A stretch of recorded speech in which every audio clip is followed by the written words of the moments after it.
Okay, I'm Julie Albano, a faculty and at the same time the campus director of Sultan Kudarat State University College of Fisheries. I'm very happy for this collaboration with the LGU through the project of the NGO. This makes our relationship more closer and we are very happy because of the trust of the LGU to be one of their partner in this endeavor.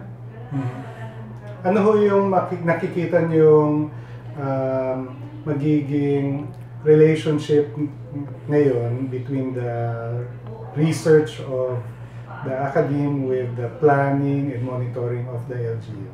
How will they benefit from each other?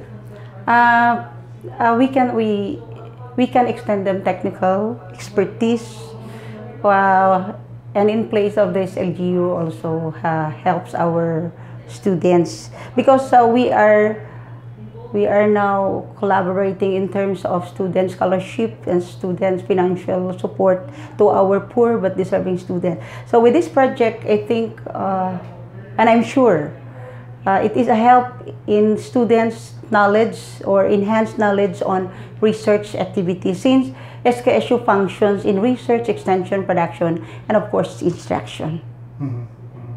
Ngayon, ano yung, kung mapanood itong video na ito by other school administrators in other provinces, no? Ano yung pwede yung message sa kanila as they consider setting up a Municipal Futures Lab partnership with their own LGU? Yes, for other LGUs, I hope they will also adapt the practice of Calabansig Campus wherein they do not only support the community but the academic institution as well. For other campuses, of course, it is in their hands, how to collaborate with other line agencies and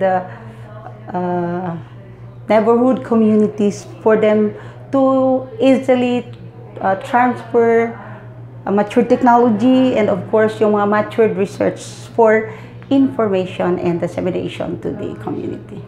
Okay, thank you.